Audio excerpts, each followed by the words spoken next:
खुशनुमा सर्दी और फेस्टिव सीजन दोनों का लोगों को बेसब्री से इंतजार था। बदले मौसम ने तो गर्मी से राहत दे दी है। अब फेस्टिवल्स में सजने संवरने और लजीज पकवान खाने को मिलेंगे, जिसकी शुरुआत हो भी चुकी है नवरात्र की डांडिया नाइट से। आगे दशहरा है, धनतेरस, दीपावली, भैया दूज, यानी नवंबर तक फुल सेलिब्रेशन रहने वाला है। आपको सुन के ही बहुत मजा आ रहा है, मन कर रहा है कि आप रुके ही ना। वैसे मीनाक्षी, त्योहारों का मजा तो तभी है जब लोग तंदुरुस्त हों, सेहतमंद हों, कोई टेंशन ना हो।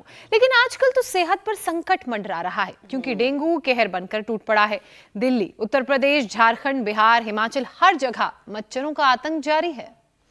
यूपी का हाल तो ज्योत्सना सबसे बुरा है, जहां डेंगू के मामले 13,000 से ज्यादा हो गए हैं, 24 से ज्यादा मौत हुई है। खतरा भांपते हुए प्रशासन हाई अलर्ट मोड पर है। सरकारी अस्पतालों में डॉक्टर्स की छुट्टी कैंसिल कर दी गई है। और ये बुखार शरीर को इतना कमजोर कर देता है कि मरीज से उठा भी नहीं जाता। प्लेटलेट्स काउंट गिरने और बॉडी डिहाइड्रेट होने की वजह से जान पर भी बनाती है। पूजा, इसके अलावा बीपी लो होने का साइड इफेक्ट तो हम बिल्कुल भी इग्नोर नहीं कर सकते हैं। ऐसी कंडीशन में ब्रेन डेड तक हो सकता है।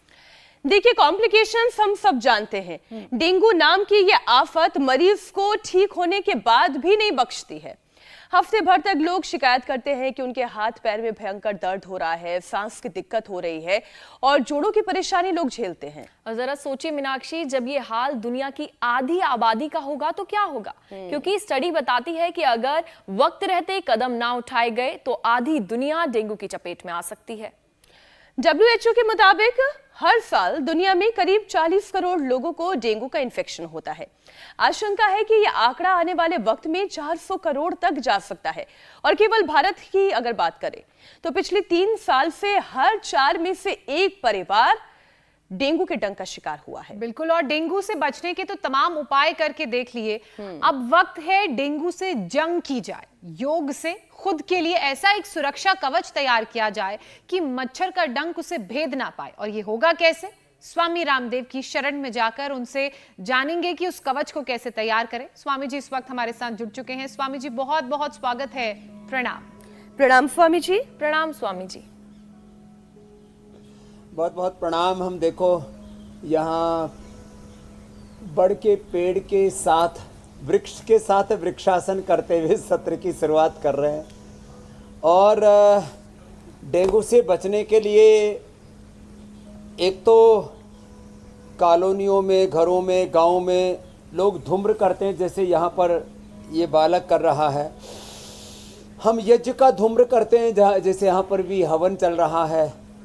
तो ये 1-2 तरीके हैं इसके। इसका बंदी हो गया, पहले तो बहुत खटर पटर कर रहा था। और एक तो ये तरीका है कि हवन का धूम्र हो, और दूसरा ये धूम्र, और तीसरा अपनी शक्ति इतनी बढ़ा लें हम, योगिक जोगिंग के कम से कम 2 अभ्यास, और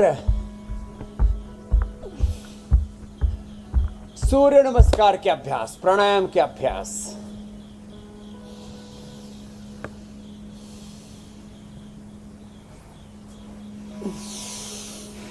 इससे इतनी ऊर्जा आ जाती है। मैंने कई बार कहा है कि भाई डेंगू, मलेरिया, चिकनगुनिया वाले मच्छरों ने तो हमको भी काटा ही होगा। अब इनको थोड़ी पता है कि रामदेव को नहीं काटना। लेकिन हमने अपनी इम्यूनिटी इतनी बढ़ा रखी है कि कोई भी बैक्टीरिया, वायरस, फंगस से लेकर के अलग अलग प्रकार के ये जो मक्खी, मच्छर, ये सब का असर से हम बेअसर रहते हैं। इसके लिए जो सूर्य नमस्कार कर सकें सूर्य नमस्कार करें, जो सूर्य नमस्कार भी नहीं कर पाते तो कम से कम दंड बैठक जरूर लगाएं। ये अपना रूटीन ऐसा बनाएं। ऐसे ये सूर्य नमस्कार 10 बार तक की आदत तो अब लाखों करोड़ों लोगों ने बना ली अपनी। ऐसे ऐसे और फिर एक इसमें अभ्यास होता है दंड बैठक का, ऐसे ऐसे और कुछ तो एक साथ ही दोनों अभ्यास ऐसे कर लेते हैं हमारे साथ साथ, और शेष ऐसे। अब देखो, डेंगू में सबसे ज़्यादा दिक्कत आती है बुखार की, प्लेटलेट गिरने की, फिर ब्लीडिंग होने लगती है आँखों से, नाक से, शरीर से, और आदमी की मौत तक हो सकती है। तो ये पपीते के पत्तों का रस, बकरी का दूध तो हमने बताया और सबको उपलब्ध भी करवाया हमने योग का, आयुर्वेद का, स्वदेशी का, भारतीय शिक्षा चिकित्सा व्यवस्था का, आयुर्वेद का विकल्प उपलब्ध कराया, एलोपैथी से भी ज़्यादा प्रभावी। एलोपैथी में कोई दवाई नहीं है प्लेटलेट बढ़ाने के लिए। पपीते के पत्तों का रस, ये गिलोय, अनार, पपीते के पत्तों का रस, गिलोय, अनार, एलोवेरा, ये वीटाग्रास, इससे एकदम से प्लेटलेट कितना ही डाउन चला गया हो, 5-10 हजार से एक ही दिन में 25-50 हजार हो जाता है, 2-3 दिन में तो 1.5-2 लाख हो जाता है। तो बहुत अपरिहार्य, करोड़ों में किसी एक व्यक्ति को जरूरत पड़ेगी प्लेटलेट चढ़ाने की, जरूरत ही नहीं पड़ेगी। 5,000 से सीधा 50,000, और फिर डाउन नहीं आता। एक ही दिन में सुबह 4-5 बार ये जूस पिला देते हैं। 25 से 50 ml ये पपीते के पत्तों का रस सुबह से शाम तक के लिए पर्याप्त है। गिलोय करीब 1 फीट की डंडी, और एलोवेरा करीब 50 ml, वीटग्रास करीब 50 ml, और अनार करीब 1 अनार का जूस सुबह से शाम तक बहुत हो गया। हीमोग्लोबिन भी कम हो जाता है तो अनार, गाजर, चुकंदर, वीटग्रास, एलोवेरा दे देते हैं। हमने तो हीमोग्रिट, प्लेटोग्रिट, डेंगू के लिए डेंगू नील, और फिर ये ज्वरनाशक वटी और महासुदर्शन घनवटी, गिलोय घनवटी, ये सब, और जिनको टाइफाइड हो जाता है तो फीवोग्रिट और टाइफोग्रिट, इसका हमने एलोपैथी के दवाइयों के साथ कंपैरेटिव स्टडी की, रिसर्च किया। एलोपैथी की दवाओं से ज़्यादा प्रभावी है। लोग एक झूठा आरोप लगाते थे आयुर्वेद की दवाइयाँ देर से असर करती हैं, तुरंत असर होता है। तो ये तो सार रूप में मैंने डेंगू का उपचार बता दिया, घरेलू भी और डेंगू नील से भी, और जो बुखार है उसके लिए गिलोय घनवटी, गिलोय घनवटी एडवांस, महासुदर्शन घनवटी, त्रिभुवन कीर्ति रस, ज्वरनाशक वटी, प्लेटलेट गिर जाए तो प्लेटोग्रिट, ये हमने वटी भी बना रखी है।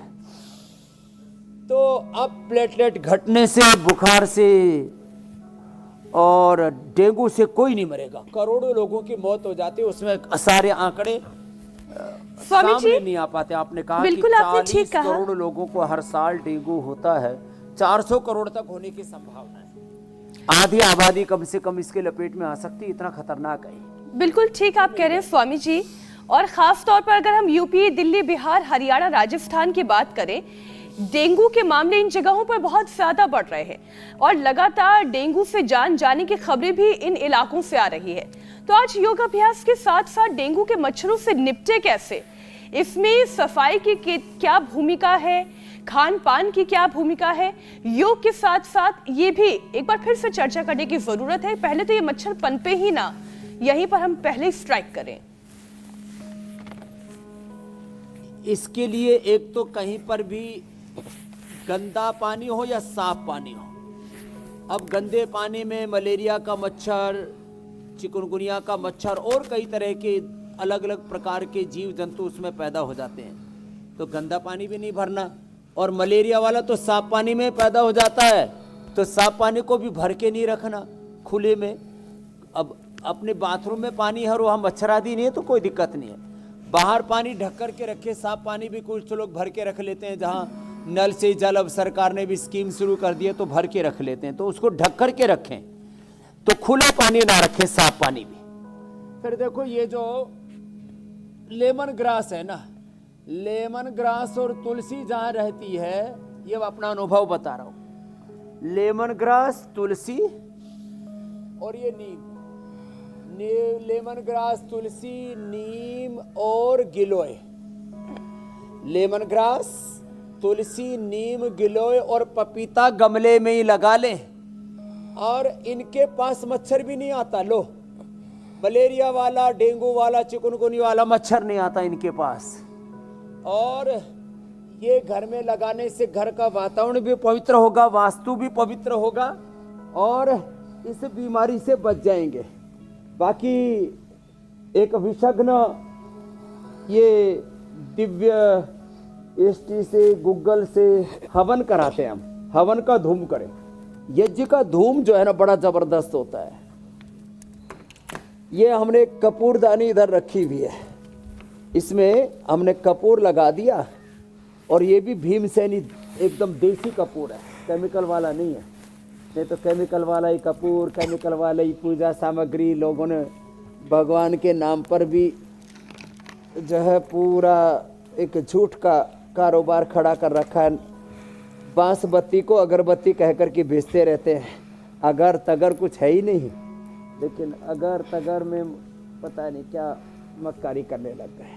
खैर, तो एक तो अपने घरों में पौधे लगाए, दूसरा अपने घरों में हवन करें। हवन सप्ताह में कम से कम एक बार करके पूरे घर में गूगल और गाय का घी डाल करके उसका धूम घुमा दे, तो उससे पूरी जो बैक्टीरिया के अंदर कॉलोनी जमा हो जाती है ना, वो पूरी खत्म हो जाएगी। ये तो हमने रिसर्च करके पता लगा लिया है पूरा, इसकी पूरी साइंटिफिक डेटा हमारे पास में है। जो पूरा हवन ना कर सके तो गाय के घी का दिया जला के रखे। जैसे हम नवरात्र में अखंड दीप जलाते हैं ना, मैं तो 365 दिन ये दीप जला के रखता हूँ जहाँ भी रहता हूँ। इसलिए भगवान की बहुत कृपा है कि हम आपके सामने आज लगभग 1200 दिन से ज़्यादा का समय हो गया, हर दिन उपस्थित रहते हैं। स्वामी जी देखिए, आप तो केस स्टडी बिना है। किसी रोग के। बाकी वैज्ञानिक बीमारी तो चाहेंगे छोड़ो, कि सर्दी, आपकी जुकाम, बॉडी पर, बुखार भी नहीं आपकी होता। इम्यूनिटी पर वो एक रिसर्च कर दे। कोई दो राय नहीं स्वामी जी इसमें। अभी क्योंकि मीनाक्षी ने इम्यूनिटी का जिक्र किया, तो इसी से जुड़ा मैं अगला टॉपिक भी शामिल करना चाह रही हूँ। दरअसल बीमारी से जुड़े हर सवाल का जवाब है अच्छी इम्यूनिटी, और ये बार बार आपने बताया है, क्योंकि कोई भी बीमारी तभी अटैक कर पाती है जब शरीर का ये जो डिफेंस सिस्टम है, इम्यूनिटी जो है वो कमजोर होती है। तो डेंगू से बचने के लिए सबसे पहले इम्यूनिटी स्ट्रांग करवा दीजिए स्वामी जी, वो पूरा पैकेज करवा दीजिए इम्यूनिटी स्ट्रेंथनिंग का। अपनी इम्यूनिटी को स्ट्रॉन्ग करने के लिए अपने इसको आध्यात्मिक भाषा में अपना आभा मंडल, अपना ऊर्जा तंत्र, अपना शरीर की अंदरूनी जो शक्ति है, उस जीवनीय शक्ति को, प्राणिक ऊर्जा को प्रबल बनाने के लिए कुछ अभ्यास तो ऐसे सीधे लेट करके, वैसे ओबेसिटी के लिए भी अच्छे हैं क्योंकि मोटे लोगों की इम्यूनिटी कम हो जाती है। अर्धहलासन, पादवृत्तासन, द्विचक्रिकासन और मरकटासन, जहाँ से मैंने प्रारंभ किया था, इससे लेकर के इसके 3 अभ्यास हैं। ऐसे घुटने पंजे पास में, घुटने पंजों में फासला, और तीसरा ये ऐसे। तो ये कोई भी 2-3 आसन सीधे लेट करके, पवन मुक्तासन, उत्तान पादासन, नौकासन, ऐसे 1 से 2 मिनट पवन मुक्तासन, 1 से 2 मिनट उत्तान पादासन, 1 से 2 मिनट नौकासन, एक रिदम के साथ करें। किसी से बन जाए तो सर्वांगासन, हलासन भी कर लें, ये तो अप्रतिम है।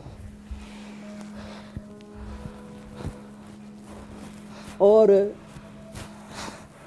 नहीं तो ये भुजंगासन 25, 50, 100 बार तक कराने का हमने अभ्यास कर दिया। हमारे तो छोटे छोटे बच्चे भी 100 बार तक कर लेते हैं। अब ये इतना इजी है, और 100 साल तक कभी कमर में दर्द नहीं होगा, गर्दन नहीं दुखेगी, शटिका पेन नहीं होगा, कमर टेढ़ी नहीं होगी, झुक के नहीं चलना पड़ेगा, सिर उठा करके चल सकेंगे। और बहुत ज़बरदस्त है ये लंग के लिए, हार्ट के लिए, स्पाइन के लिए, इम्यूनिटी के लिए, हमारे भीतर के अंदरूनी सुरक्षा तंत्र को मजबूत बनाने के लिए। फिर बैठ करके कम से कम ये अभ्यास, सूर्य नमस्कार तो हमने शुरू में करवाया था, वो कर लिया। इम्यूनिटी के लिए बेस्ट है 2 चम्मच घी जरूर खाएं, 1 गिलास दूध या 1 कप दही जरूर लें। नेचुरल ऑयल, नेचुरल घी का प्रयोग रोज अपने सलाद के रूप में अंकुरित और सलाद और फल थोड़ी मात्रा में जो जिस सीजन में उपलब्ध होता है, सस्ते वाला ही फल खा ले, बहुत महंगे फल खाने से इम्यूनिटी अच्छी होती है ऐसी बात नहीं है। तो अपने भोजन का क्रम बदलें, उसके अंदर पहले सलाद, फ्रूट्स और फिर बाद में पका हुआ भोजन लें। घी तेल, नेचुरल घी, गाय का, भैंस का, जैसे हमने यहाँ पर रखा हुआ भी है। नेचुरल ऑयल, सरसों का तेल, तिल का तेल, नारियल का तेल, मूंगफली का तेल, नेचुरल ऑयल, ये वर्जिन ऑयल जिसको बोलते हैं आजकल अंग्रेजी में, ये ही सर्वश्रेष्ठ हैं। चीनी, मैदा आदि छोड़ करके हनी का, गुड़ का, शक्कर का प्रयोग करें। इसलिए हमने गुड़ वाला च्यवनप्राश, हनी आदि भी यहाँ पर रखा हुआ है।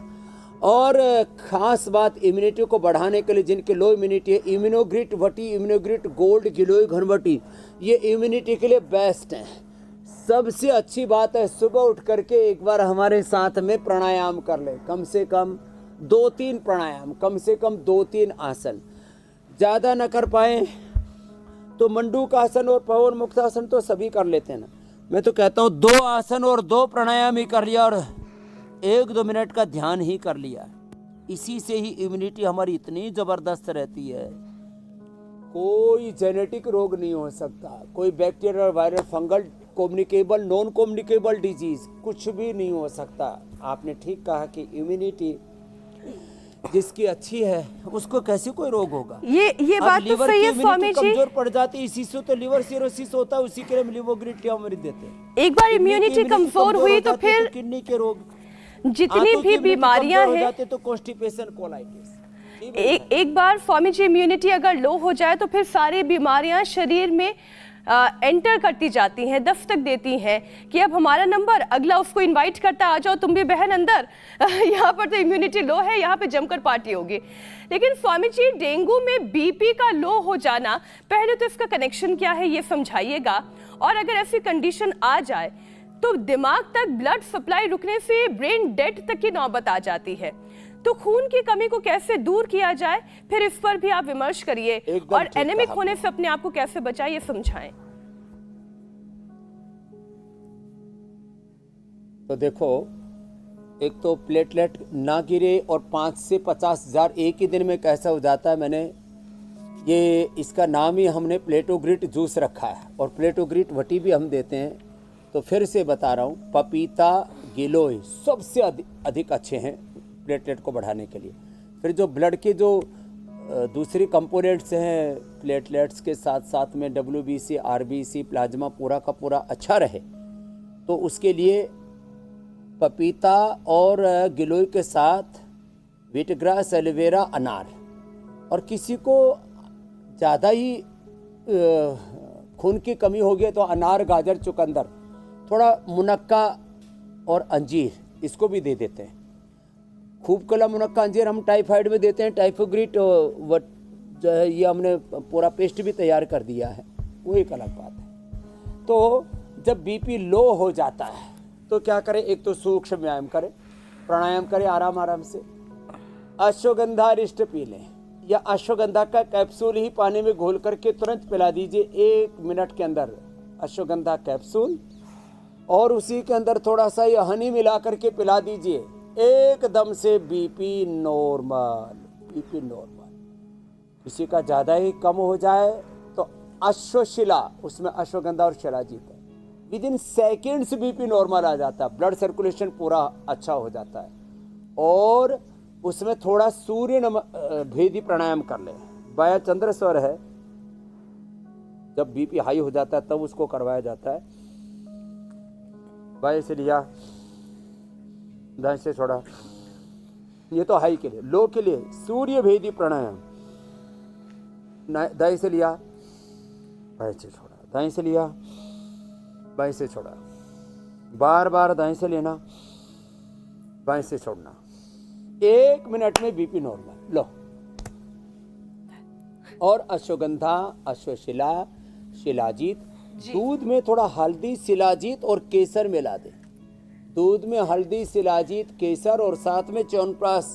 ये च्यवनप्राश भी आज हमने रखा हुआ यहाँ पर, जो है खाली प्रदर्शनी के लिए नहीं रखा हुआ, ये सच में जीवनदायी होता है। और ये जैसे मैंने कहा, केसर, दूध में हल्दी, शिलाजीत, केसर और थोड़ा शिलाजीत की हमने शिलाजीत सिरप भी बना रखा, ड्रॉप भी बना रखे, शिलाजीत की गोली, शिलाजीत का कैप्सूल भी बना रखा है। और स्वर्ण शिलाजीत, ये तो जिनको बहुत ही क्रोनिक रहता है ना, तो उसको हम स्वर्ण शिलाजीत दे देते हैं। ये शिलाजीत लिक्विड, शिलाजीत का कैप्सूल, और ये स्वर्ण शिलाजीत, ये तो बहुत ही जबरदस्त है। एक कैप्सूल खाओ, कितने लो बीपी हो, नीचे का 50, 60, 40 तक चला जाता है जिनका, और ऊपर का 70, 80 तक आ जाता है, वो भी नॉर्मल हो जाता है एक ही दिन के अंदर। फिर कुछ दिन लगातार खा लें, परमानेंट ठीक। ये गलत भ्रांति है लोगों में कि बीपी लो होने पर योगाभ्यास नहीं करना चाहिए। सूक्ष्म व्यायाम से शुरू करके, सूर्य नमस्कार से शुरू करके, भुजंगासन और सारे योगाभ्यास जो हम बताते हैं, ये सारे योगाभ्यास अवश्य करने चाहिए। मैंने जिनका 20-20, 30-30 साल से लो बीपी रहता था, उनको भी मैंने ठीक किया है।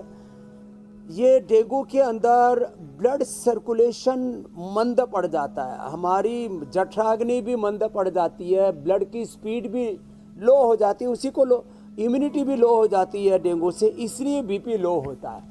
बाकी किसी किसी की बॉडी की टेंडेंसी ही लो बीपी की होती है, तो उसमें भी कारण तो यही रहता है कि उनकी इम्यूनिटी मूलतः कमज़ोर होती है। और इम्यूनिटी, जैसे मैं कह रहा था, ये टोटलिटी में हम इम्यूनिटी बोल देते हैं। लंग की इम्यूनिटी, हार्ट की इम्यूनिटी, लीवर की इम्यूनिटी, किडनी की इम्यूनिटी, आंतों की इम्यूनिटी, हड्डियों की, ब्लड की पूरी इम्यूनिटी होती है।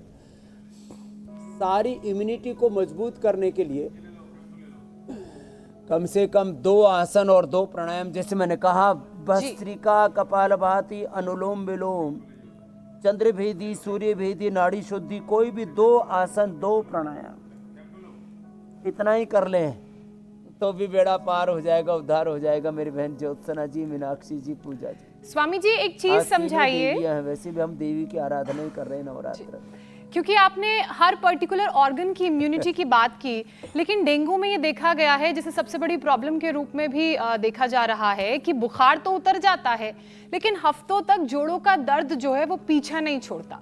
हड्डियों के इस दर्द से मुक्ति पाने का रास्ता भी बताइए, और ऐसा क्यों होता है, और इसको दूर करने के लिए किस तरह से इम्यूनिटी पर काम किया जाए, वो भी समझाइए।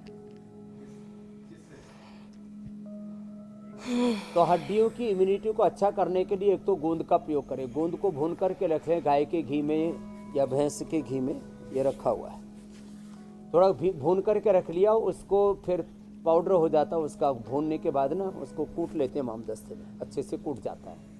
गर्म पानी में घोल करके पी लो, दूध में घोल करके पी लो, चाय कॉफ़ी में घोल करके पी लो उसको, और लड्डू बना करके कैसे भी खा लो। हड्डियों की इम्यूनिटी के लिए गोंद बेस्ट है, हड्डी की इम्यूनिटी के लिए गुग्गल बेस्ट है। योगराज, महायोगराज, गुग्गल, लाक्षादि गुग्गल, तो दूध में हल्दी सिलाजी, तो लाक्षादि गुग्गल ले लो, अंदर से हड्डियाँ कितनी खराब हो गई हो। मैंने जिनको डेंगू और चिकनगुनिया के बाद में पूरा एक कदम भी नहीं चला जाता था, उनको दौड़ाया है, यही दूध में हल्दी सिलाजित, लाक्षादि गुग्गुल, कैशोर गुग्गुल, लाक्षादि गुग्गुल, कैशोर गुग्गुल, ये खाने के बाद दे दिया खाली पेट। योगराज या महायोगराज गुग्गुल खाली पेट दे देते हैं। गिलोय का जूस पिला देते हैं, गिलोय, एलोवेरा, पारिजात, निर्गुंडी, सहजना, ये जो 5 तरह का जूस बताते हैं ना, ये हड्डियों की इम्यूनिटी के लिए बेस्ट है। और अभी तो मैंने कई महीने हो गए अब ये काम शुरू किए। एलोवेरा और सहजने के पत्ते, इनका जूस, एलोवेरा का जूस, सहजने के पत्ते कूट करके उसका भी जूस, इसी से ही आटा गूंथते हैं, वही 1-2 रोटी हम खाते हैं। ऐसे तो उपवास के समय हम ये कुट्टू, सिंघाड़ा, चौलाई आदि इससे भी परहेज ही करते हैं। नॉर्मल डाइट में जब हम 1-2 रोटी खाते हैं तो इसी पानी से आटा गूंद लेते हैं, पानी तो डालना ही है। और किसी को और इम्यूनिटी वीक हो तो इसमें 1 चम्मच घी और डाल दो और 1 कप दूध डाल दो, और ये एलोवेरा और थोड़ा सा ये सहजना, बस फिर हड्डियाँ इतनी मजबूत हो जाएंगी। और ये सूक्ष्म व्यायाम, हाथों का पैरों का ये सूक्ष्म व्यायाम और प्राणायाम इतना जरूर कर लें तो हड्डियों की इम्यूनिटी अच्छी होगी। दूसरा, ये लीवर की इम्यूनिटी कमजोर होने से पूरा शरीर कमजोर हो जाता है, तो इसके लिए लिवोग्रिट, लिवामृत तो जरूर सेवन किया करें। या सर्वकल्प का काढ़ा पी लिया करें, सुबह सुबह खाली पेट अनार का सेवन कर लिया करें।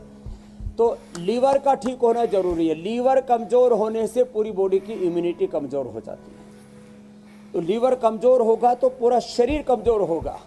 लीवर और आंतों के लिए लिवोग्रिट बेस्ट है, सर्वकल्प, जिसमें भूमि आंवला, पुनर्नवा, मकोई का रस हम देते हैं। और मंडूक आसन, योग मुद्रासन, पवन मुक्तासन, ये आसन अवश्य करें। स्वामी जी, 1-2 डेंगू मिनट का एक आसन बात करना। कर रहे थे हम। लोग 10-20 सेकंड करते हैं और फिर छोड़ देते हैं, उससे पूरा लाभ नहीं होता। स्वामी जी, डेंगू की बात कर रहे थे, तो डेंगू का असर डाइजेशन पर भी पड़ता है ऐसा कहते हैं, तो डाइजेशन मजबूत बना रहे, इसके लिए कौन से योग करना चाहिए, एहतियात क्या जरूरी है? देखो, मात्र 2 आसन, जो 10 कर सके बहुत अच्छी बात है, नहीं तो मात्र 2 आसन, पवन मुक्तासन लेट करके और बैठ करके मंडूकासन। ये पवन मुक्तासन 1-2 मिनट से लेकर के 10 मिनट तक करना पड़ेगा।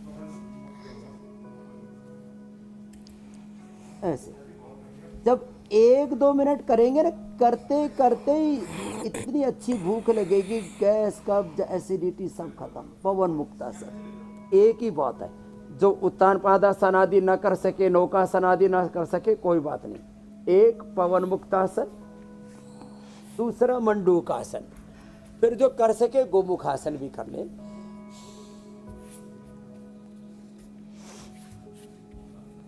ऐसे पूरा मंडूकासन। अब इसमें 1-2 मिनट मैंने कहा ठहरना पड़ेगा, साथ में कपालभाति करना पड़ेगा।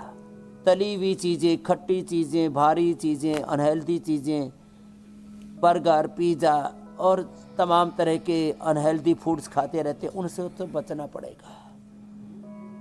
थोड़ा सा अपनी जीवन शैली में चेंज लाना पड़ेगा, लाइफस्टाइल मॉडिफिकेशन। एक शब्द में बोलूं तो योग से दूर हटने पर ही सारे रोग, भोग, दुख, दारिद्र्य, नैराश्य, कुंठाएं, जीवन के जितने भी विकार हैं वो योग से दूर हटने पर आते हैं। तो इसलिए देखो, योग तो डाइजेशन के लिए बेस्ट है। अभी लिवोग्रिट लेवामृत में बता रहा था, इसके लिए कुमार्यासव, पुनर्नवारिष्ट। कुमार्यासव भूख लगेगी, पुनर्नवारिष्ट पेट के अंदर, लीवर में, आंतों में सूजन दूर होगी, अभयारिष्ट कब्ज दूर होगी, कुर्जारिष्ट कोलाइटिस दूर होगा, द्राक्षासव ये तो पेट के लिए, मस्तिष्क के लिए, दिमाग के लिए सबके अच्छा है। इससे तो नींद भी अच्छी आएगी और अल्कोहल आदि पीने की आदत है वो भी छूट जाएगी। द्राक्षासव डाइजेशन के लिए बेस्ट है। रात को सोते समय बेल का, हरड़ का या आंवले का मुरब्बा ले लें दूध के साथ, या उसके साथ थोड़ा सा गुलकंद ले लें, इसबगोल ले लें, वो भी पेट के लिए बड़ा अच्छा रहता है। जीरा, धनिया, मेथी, सौंफ, अजवाइन, ये 5 चीज़ें रात को भिगो करके सुबह पीने के लिए इसका पानी बोलते हैं। और जिनको एसिडिटी होती है तो जीरा, धनिया, सौंफ, मुलेठी और गुलाब के फूल। वैसे भी जिनको बहुत पित्त बढ़ा हुआ होता है उनका भी डाइजेशन फिर कमज़ोर हो जाता है। तो शीशम, पीपल, बेल, शीशम, पीपल, बेल, वीटग्रास और लौकी, कितना भयंकर पित्त बना हुआ। किसी को तो हाइटिस हर्निया, कोलाइटिस और फिर पता नहीं पायस, फिसर, फिस्टूला, बहुत तरह के उपद्रव हो जाते हैं। तो ये और ब्लीडिंग भी होती है पूरे शरीर में, और खून आता है लैट्रिन के साथ, कोलाइटिस। तो ये पित्तहर जूस मैंने अभी 2-3 बार बताया है। बहुत लोगों को पित्त की समस्या रहती है, बहुत भयंकर उपद्रव होता है पित्त का। उसके लिए ये पित्तहर जूस, शीशम, पीपल, बेल, एलोवेरा, वीटाग्रास या लौकी उसमें साथ में प्रयोग कर ले, बेस्ट है, बेस्ट। और किसी को गोंद कतीरा मिल जाए तो कोई बात ही नहीं। कफ बढ़ जाए तो स्वासारी प्रवाही, स्वासारी क्वाथ, स्वासारी गोल्ड, ब्रोंकोम आदि। कफ बढ़ जाए तो इस स्वासारी का पानी पिएं। और वात के लिए तो मैं अभी थोड़ी देर पहले बता ही चुका। तो ऐसे ये जो त्रिदोष है ना, ये भी बढ़ जाता है तो हमारी इम्यूनिटी कंप्रोमाइज हो जाती है।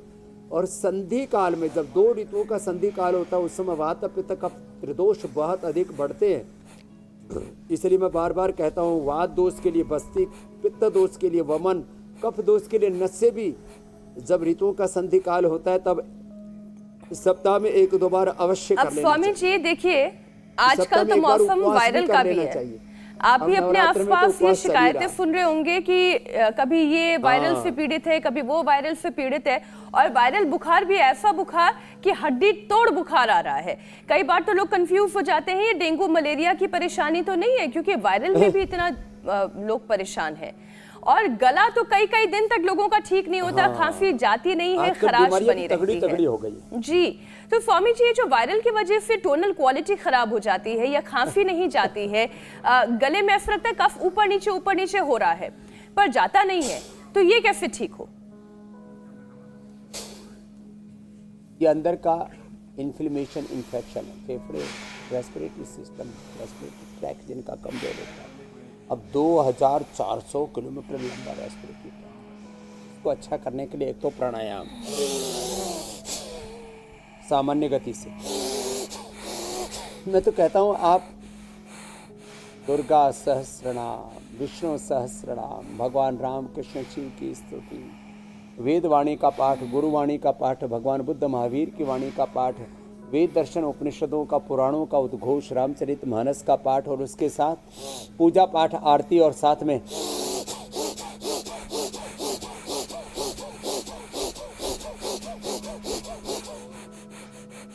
फेफड़ा ठीक, सर्दी जुकाम कफ क्या मजाल हो जाए, फिर भी किसी का फेफड़ा कमजोर होता है और कफ की प्रकृति ज़्यादा है तो त्रिकुटा, सौंठ, पीपल, काली मिर्च, फिर और ज़्यादा है तो स्वासारी, और कोमल प्रकृति है, नाजुक प्रकृति है तो सीतोपलादी बच्चों को भी, और जिनको सूखी खांसी होती है उनको सीतोपलादी, मुलेठी का पाउडर उसी को, या मुलेठी थोड़ा हल्दी, अदरक और तुलसी, इनको कूट करके ना, और इसी का ही कुछ शहद के साथ थोड़ा पी ले। सूखी खांसी होने पर स्वासारी क्वाथ, और साथ में कफ कोल्ड, मतलब उसमें बलगम भी बहुत आता है, रेशा बहुत आता है, तो स्वासारी क्वाथ में पंचकोल और मिला लो, पीपल, पीपला मूल, चित्रक, चबे, सोठ, और पंचकोल में सारे बनफसा, इसमें वासा, मुलेठी और दालचीनी, काकड़ा सिंगी सब है इसके अंदर, बड़ा ज़बरदस्त है। तो सूखी और ड्राई के साथ साथ कफ वाली खांसी के लिए भी बता दिया। वैसे कंठामृत, लवंगादि, खदरादिवटी इसमें बहुत अच्छा काम करती है।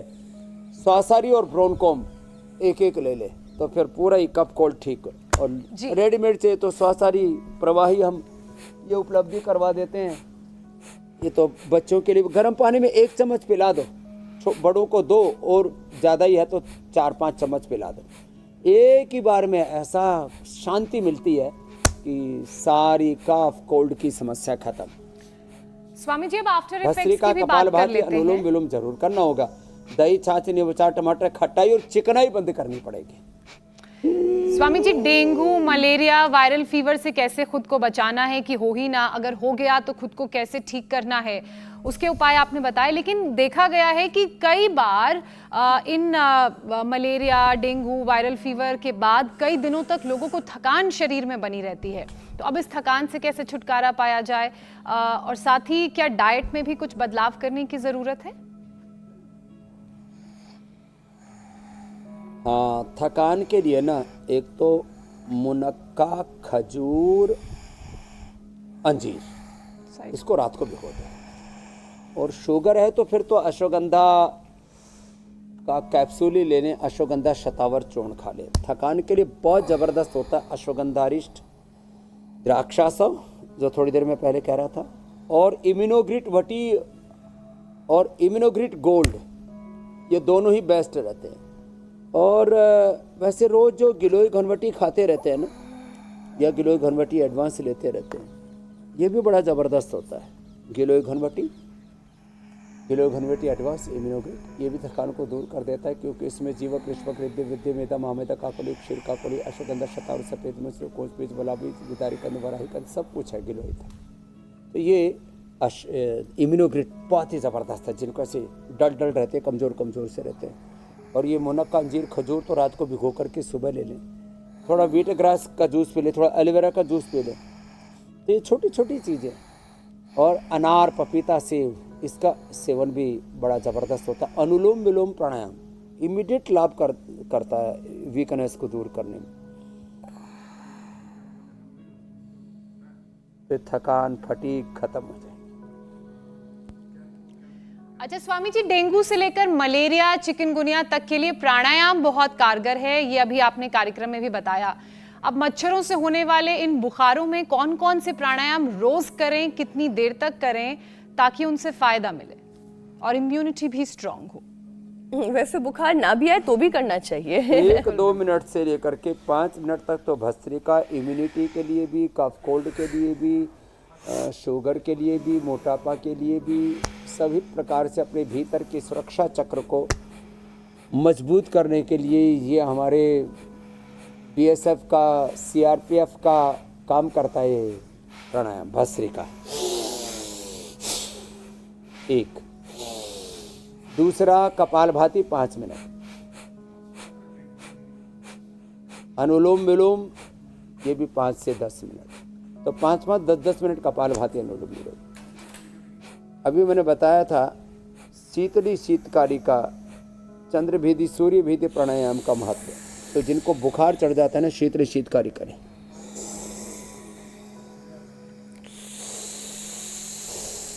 ठंड दे करके बुखार चढ़ता है तो सूर्यभेदी करें, बहुत ठंड लग रही है, ये कफ कोल्ड भी दूर होगा, इससे बुखार भी दूर होगा, लो बीपी भी ठीक होगा। अभी मैंने बोला।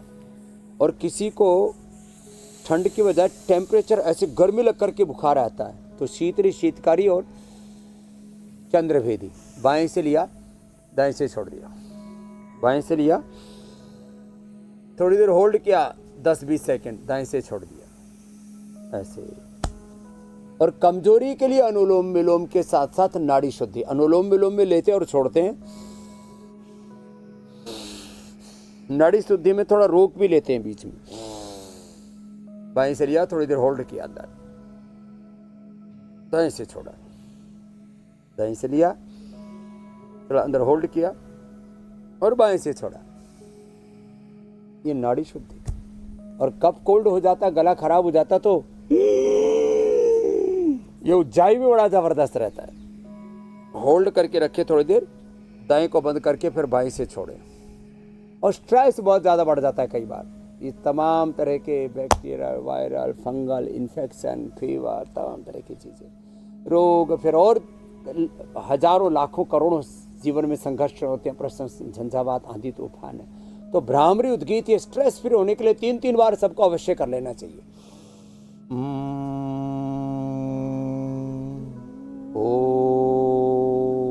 और श्वासों के साथ 1 मिनट का ध्यान, और दिन में बार बार थोड़ा चिंतन करते रहें। हे नाथ हे नारायण मैं तुझे भूलूं नहीं, शुद्धो हम बुद्धो हम नानको हम गौतमो हम कपिलो हम रामो हम कृष्णो हम, ऐसे आत्मा हम, स्वस्थो हम, मुक्तो हम। तो अपने स्वरूप का चिंतन करें और सांसों पर ध्यान धरें तो संसार के तमाम संघर्षों के बीच में, संकटों के बीच में, आंधी तूफानों के बीच में आप पूर्ण स्वस्थ रहेंगे, अपनी निजता से नीचे नहीं आएंगे, निजता को देखो। तो ये बहुत जरूरी है, ध्यान भी अवश्य करना चाहिए मेरी बहन पूजा जी, मीनाक्षी जी, ज्योत्सना जी। स्वामी जी, योग और प्राणायाम के अभ्यास के बाद अब बारी वायरल दावे की सच्चाई जानने की है। स्वामी जी, लोगों के बीच एक आम धारणा यह है कि डेंगू का मच्छर दिन में काटता है, क्या है इसके पीछे का सच, ये हम आपसे जानेंगे। लेकिन उससे पहले दर्शकों को बता दें कि कल कार्यक्रम में क्या खास है। दिमाग पर प्रेशर बढ़ा रहा तनाव, उपवास से कैसे मन होगा शांत, नेगेटिव इमोशन बने दुश्मन, किस उपाय से खत्म करे डिप्रेशन, योग गुरु की हैप्पीनेस थेरेपी, तनाव खत्म, बढ़ेगी जीवन में खुशी। नवरात्रि के साथ सर्दी और त्योहार का सीजन शुरू हो चुका है, तो इसके साथ मन को शांत और निरोगी बनाने के तमाम उपाय योग गुरु स्वामी रामदेव से जरूर जानिए। समय तो आपको पता ही है, सुबह 7:56 पर कल जरूर हमारे साथ जुड़िएगा। लेकिन अभी बात वायरल दावे की सच्चाई जानने की। स्वामी जी, तो देखो, डेंगू का मच्छर केवल दिन में काटता है, ये 100% झूठी बात है। वो मच्छर का काटना कभी भी बंद नहीं होता है, सुबह, दोपहर, शाम, रात, अंधेरे, उजाले सब में काटता है। अब मच्छर तो कोई भेदभाव थोड़ी करता अंधेरे उजाले में, उसको तो मनुष्य के शरीर से गंध आती है और उसके पास आकर के बैठ जाता है और वो सोचता है चलो मैं मनुष्य तो नहीं बना, मनुष्य की योनि का खून बड़ा अच्छा बताते हैं, मनुष्य का खून सर्वश्रेष्ठ होता है। और जो मांसाहारी हैं जिन्होंने फीटर्स खाए हैं वो बच्चों का मांस खा जाते हैं। मनुष्य का मांस भी बहुत अच्छा होता है लेकिन ये खाने के योग्य नहीं होता है, लेकिन वो कभी भी आके काट लेता है।